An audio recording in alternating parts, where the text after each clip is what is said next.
Coucou, j'espère que tu vas bien. Je te retrouve aujourd'hui dans une nouvelle vidéo tranche de vie. Et aujourd'hui, j'avais un petit peu envie de te parler de spiritualité et plus particulièrement du fait que, eh bien, la spiritualité, je la vois un petit peu comme une religion dans le sens où c'est quelque chose de très personnel. Pourquoi j'avais envie de te parler de ça aujourd'hui? C'est parce qu'en fait, de plus en plus sur les réseaux Instagram surtout et TikTok en particulier, on voit voilà des gens parler de spiritualité. Donc encore une fois, c'est pas quelque chose de mal, bien au contraire. Mais en fait, chacun y va de son avis, de son commentaire. Et là où moi, ça me dérange un petit peu, c'est que du coup, on peut très facilement se faire influencer. Alors que comme je te disais, pour moi, la spiritualité, c'est quelque chose de très personnel. Et que chacun le vit différemment en fonction de ses expériences, en fonction de ses croyances. J'ai également lu quelques livres sur la spiritualité. Et dans ces livres, voilà, suivant l'auteur, eh bien, on va parler de guides, on va parler d'anges gardiens, on va parler d'archanges, on va parler de guides de lumière. Enfin, on va utiliser plein de termes, de défunts aussi, enfin le terme défunt aussi également, on utilise ce terme-ci. Et en fait, ce qui est un peu dérangeant, on va dire, c'est que comme je te disais, chacun y va de son commentaire, chacun y va de ses croyances. Et à l'arrivée, si on voit beaucoup de vidéos où on lit beaucoup de livres sur la spiritualité, et bien on se retrouve un peu paumé parce qu'on se dit qu'est-ce qui existe, qu'est-ce qui n'existe pas, en quoi je peux croire et en quoi je ne peux pas croire. Alors déjà de base, dans tout ce qui se réfère à la spiritualité, c'est déjà un petit peu compliqué parce qu'il faut mettre un petit peu de côté le mental. Et on vit voilà, dans une ère où le mental, eh ben, on a tendance à tout rationaliser, donc on utilise beaucoup le mental. Et puis après, il y a toutes sortes de vidéos qui arrivent avec, comme par exemple comment monter son taux vibratoire, quoi utiliser pour débuter, etc. Là où je voulais en fait faire cette vidéo, c'est pour dire ça nous est propre, c'est-à-dire que il y a des choses qui vont nous paraître importantes et il y a d'autres choses qui vont nous paraître en fait pas importantes. Mais le problème c'est que quand on débute quelque chose, peu importe le domaine, eh ben on a envie d'être un maximum renseigné, on a envie de tout de suite que ça marche, tout de suite d'utiliser les bonnes choses. Donc forcément on va regarder plein de vidéos, on va lire plein de tutos, lire plein de bouquins. Et c'est là en fait où on risque de se faire influencer et de se dire ah ben ça va marcher alors que ça va pas marcher.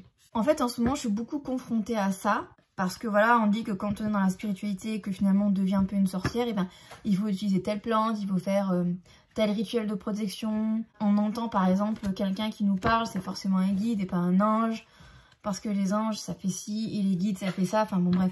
Ou des fois aussi il y a l'enfant intérieur, enfin tu vois il y a plein de trucs et du coup en fait on peut vite s'y perdre. Et en fait, à la fin, ça peut nous décourager. En fait, ça peut faire un peu l'effet inverse. Parce que, en fait, on est en plein dans un réveil spirituel et on découvre quelque chose, en fait, qu'avant, on ne pouvait pas voir ni toucher, entre guillemets. Et puis là, tout d'un coup, avec toutes ces vidéos, tous ces bouquins, tous ces tutos, et ben en fait, on a l'impression de revenir un peu à la case départ. Et c'est très pénible, en fait. Parce que, d'un côté, on a l'impression d'avoir accès à un nouveau monde et ça nous permet d'avoir confiance en nous. Et d'un autre côté, on est tellement bombardé de tout ça qu'en fait, ça nous perd et on est encore plus largué. Et du coup, le mental refait surface et reprend le dessus. Et en fait, tout d'un coup, des fois, on peut se dire « Ok, je mets la spiritualité de côté. » Et je me dis que non, c'est pas possible. Je deviens parano ou quoi. Très souvent, aux choses auxquelles j'ai été confrontée, on m'a traité de schizophrène plusieurs fois, MDR. Genre, tu dois pas connaître la schizophrénie parce que les guides ou les anges, peu importe comment tu appelles ça, et ben, ce sont des personnes qui sont là pour nous guider, donc qui sont là uniquement pour nous dire des bonnes choses. Donc clairement, c'est pas du tout de la schizophrénie. Hein. La schizophrénie, c'est comme une maladie mentale. Et c'est entre autres une voix qui te parle et qui te dit de faire de mauvaises choses. Donc non, c'est absolument pas de la schizophrénie. On parle aussi beaucoup de méditation et de manifestation. Donc les méditations, c'est tout ce qui va nous permettre à nous connecter à l'au-delà, entre guillemets. Et les manifestations, c'est tout ce que on va manifester.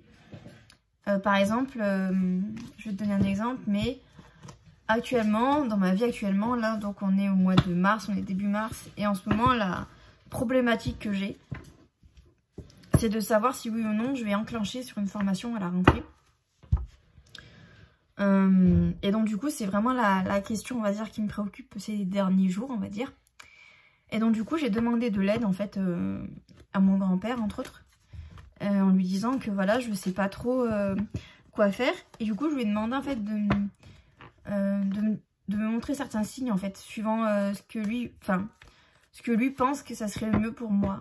Et en fait je lui ai demandé de m'envoyer le chiffre triple 1 et des papillons. Le papillon c'est notre truc à tous les deux. Je sais que quand il a un message à me faire passer, il m'envoie la blinde des papillons par exemple. Donc je lui ai dit voilà, si tu penses que le mieux c'est que j'aille en formation dès la rentrée, bombarde-moi de papillons et de chiffres triple 1. Voilà ce que je lui ai dit. Mais je lui ai dit genre bombarde-moi, genre me fais pas juste un triple 1 un jour et puis un peu des papillons d'un côté, mais ok, voilà ce que je lui ai dit. Et quand je lui parle toujours à voix haute. Des fois ça m'arrête de lui parler dans ma tête, mais quand je veux vraiment quelque chose, quand je veux vraiment avoir une réponse sur un point, je lui parle à voix haute. Comme ça je sais qu'il entend. Et surtout que ma manifestation est dite. Voilà. Il faut savoir que je lui ai déjà demandé certaines choses et ça a marché. J'ai eu des réponses, j'ai même eu des conséquences directes. Donc voilà. Et en fait ce qui s'est passé, c'est que j'ai eu une fois le chiffre triple 1. J'ai eu un petit peu des heures miroirs, mais pas plus que d'habitude. Et j'ai eu, on va dire, 2 fois des papillons. Pour moi c'est clairement pas suffisant. Mais ce que j'ai surtout eu par la suite, ça a été des vidéos mais sur lesquelles je tombais mais genre bêtement, où on me disait qu'en gros c'était à moi de faire le choix et qu'il fallait que voilà je me laisse porter un petit peu par la vie et que j'essaye de me focus sur mon intuition et ce que je veux vraiment, sauf que voilà je suis perdue, je sais pas vraiment ce que je veux. Et voilà un petit peu la réponse finalement que mon grand-père m'a donnée, à savoir c'est pas à moi de prendre la décision pour toi, c'est à toi de faire tes choix en âme et conscience et c'est à toi de te dire qu'est-ce qui est bon pour moi à cet instant, qu'est-ce qui est bon, qu'est-ce qui peut être bon pour moi. Donc du coup j'ai décidé que j'allais laisser les choses un petit peu se décanter pour les prochaines semaines. J'allais me laisser je pense jusqu'à la fin mars, voilà, pour savoir un petit peu où je vais. Je sais que j'ai certaines étapes à valider avant de me dire je vais rentrer en formation.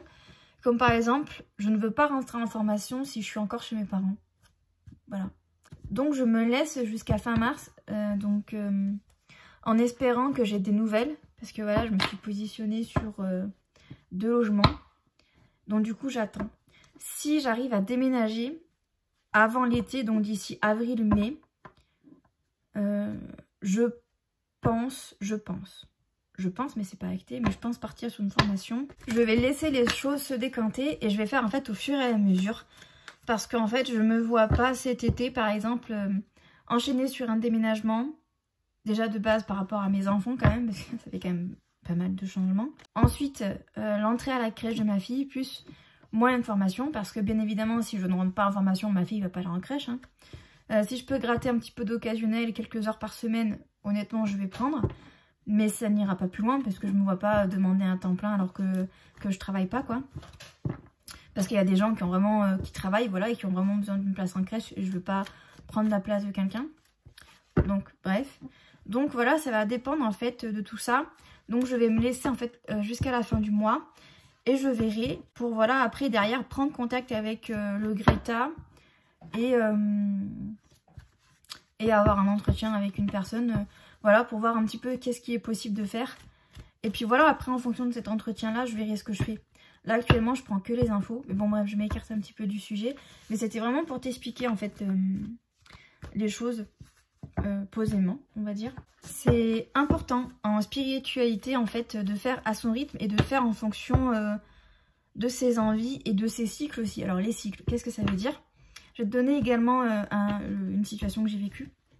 Au tout départ, quand je suis tombée là-dedans, dans la spiritualité on va dire, je me suis énormément intéressée aux oracles, aux cartes, au tirage de cartes, ça m'a plu de dingue. Donc j'ai eu l'oracle des miroirs ici. L'oracle G, je l'ai vu dans un second temps, mais voilà, j'ai quand même une petite collection de tarot et d'oracles. Et une période, voilà, je faisais la blinde de tirage pour beaucoup de personnes. Et à une période, voilà, je suis tombée énormément malade, je t'en ai parlé dans pas mal de vidéos. En fin 2022, j'arrêtais pas d'enchaîner les maladies. Donc clairement, j'ai senti qu'il fallait que j'arrête. Voilà, moi j'ai interprété ça comme, voilà, on me disait, ça suffit, arrête de faire des tirages de cartes, arrête de faire des tirages de cartes pour les autres. Etc, etc. Donc du coup j'ai mis un gros coup de frein sur les tirages, que ce soit pour moi ou même pour les autres, parce qu'il faut savoir que moi de base je me tire pas les cartes, Mais ça dépend des périodes. Des fois, les cartes, elles vont m'appeler de ouf. Donc du coup, je vais me faire des tirages. Pareil, voilà, j'ai vu des vidéos passer en disant que quand on est un vrai médium ou un vrai voyant, on se tire pas les cartes. Il n'y a pas de règle, en fait. Arrêtez de dire aux gens que les gens sont pas des vrais médiums ou des vrais je sais pas quoi parce qu'ils se font des tirages. C'est sûr que, bon, on peut se poser des questions quand la personne, elle te contacte et elle te force un petit peu pour avoir une consultation et qu'elle te fait payer ça une blinde. Enfin bon, bref. Ou que la personne, elle te dit direct que t'as le mauvais oeil alors que t'as rien demandé, quoi. Donc, il faut toujours se méfier. Mais de là à dire aux gens, vous n'êtes pas des vrais parce que vous faites des tirages à vous-même, alors que ça peut pas marcher. Enfin, moi, je veux dire, mes cartes, elles m'appellent quand elles ont quelque chose à me dire. Comme là, tu vois, par exemple, ce matin, elles m'ont appelé. C'était pas pour moi, c'était pour mon père. Parce que mon père, ce matin, il a un rendez-vous très important. Et, en fait, mon grand-père m'a parlé par le biais de l'oracle, en fait. Du coup, revenons-en à nos moutons. Du coup, j'étais en train de te parler des cycles. Donc, du coup, je te disais que j'avais arrêté, du coup, de faire les tirages pour les autres, etc. Et en fait, les oracles, les cartes, les tarots, ça m'attirait plus du tout. Genre, j'en voyais, mais ça me faisait plus tout le même effet. Genre, j'étais en break avec les cartes. Mais par contre, j'ai senti que, en fait, mes mains m'appelaient, alors je sais pas comment dire, mais tout ce qui est magnétisme, en fait, ça m'appelait de dingue. Et entre tout ce qui est kinésiologie, et de toute façon, comme je t'ai expliqué, en fait, à chaque fois que j'en parle dans mes projets pro, on me dit oui, ça c'est un truc à part. Comme si c'était un métier qui... tout le monde s'en fout, alors qu'il y en a de plus en plus, mais bon, bref, c'est pas grave. Donc voilà, pendant un temps, en fait, j'ai eu besoin de me connecter à ça, en fait, d'être vraiment dans du magnétisme. Et par exemple, ma mère, elle a des tendinites au niveau du bras, donc du coup, je la masse. Et elle arrête pas de me dire que je masse trop bien et que...